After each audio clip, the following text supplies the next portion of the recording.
একটু গল্পটা বলুন।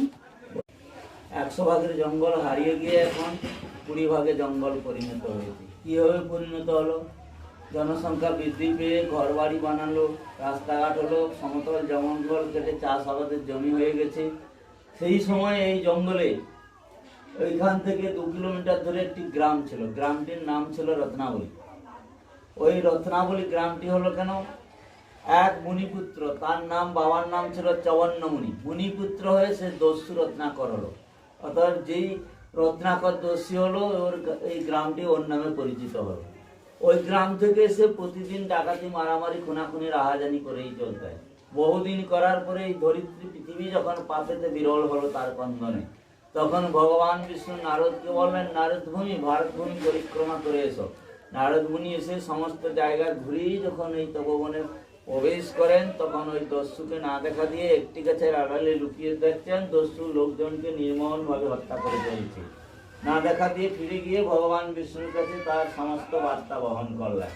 ভগবান বিষ্ণু তখন নারদ এবং ব্রহ্মা উভয় দুজনকে বললেন, তোমরা ব্রহ্মচারী সন্ন্যাসী বেশে ওই দস্যুর সম্মুখ পথে চলতে শুরু করো। নারদ ব্রহ্মা এসে দস্যুর সম্মুখ পথে চলতে শুরু করলো। যখন দস্যু দেখলো লোহা বড় একটা লাঠি নিয়ে মারার জন্য প্রস্তুতি, সেই মুহূর্তে ব্রহ্মা দুটি হাত তুলে বলছেন, বাবা কি করছো? তখন দস্যু বলছে, আমি তোমাদেরকে মেরে শেষ করে দেব। তখন ব্রহ্মা বলেন, বাবা আমাদেরকে মেরে তোমার লাভ কি হবে? আমরা তো ব্রহ্মচারী সন্ন্যাসী, আমাদের দেহ আর বসন ছাড়াই তো কিছুই নাই। দস্যু বলল, সব রাখো, তোমাদের মতো ব্রহ্মচারী সন্ন্যাসীকে আমি শত শত নিধন করেছি। ব্রহ্মা বলেন, এ কেমন কাজ? না, আমার কাজটি হচ্ছে ওই পথ দিয়ে যারা যায়, যার কাছে কিছু ধন সম্পদ পায় তাকেও মেরে শেষ করি, যার কাছে কিছু না পায় তাকেও মেরে শেষ করি। কেন শেষ করি? কোনো কারণবশত যদি একজনকে ছেড়ে দেই, তাহলে গ্রামগঞ্জে গিয়ে লোকজনকে বলবে, তোরা ওই পথে কেউ যাবি না রে, একজন ভয়ঙ্কর ডাকাত আছে।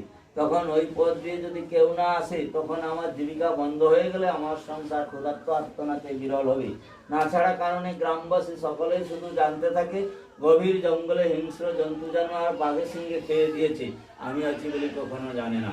তখন ব্রহ্মা বলেন, বাবা বেশ তো, এই যে কর্ম করছে এই কর্ম তো ভালো নয়, এর ফল উপভোগ তোমাকেই করতে হবে। তখন ঘুরিয়ে দস্যু বলছে, কেন? এখানকার যা কিছু সমস্ত তো বাড়িতে নিয়ে যায়, বাড়িতে নিয়ে সকলে মিলেমিশে ভাগ ভাগ করে খায়, সবাই আমার কর্মফলের ভাগিদার হবে। তখন ব্রহ্মা বললেন, না, কর্মফলের ভাগ ভাগিদার কেউ কারো হয় না, যার কর্ম তাকেই তার ফলশ্রুতি উপভোগ করতে হয়। তখন দস্যু রত্নাকর ঘুরিয়ে বলছে, কেন? সকলেই খাচ্ছে, সকলেই হবে।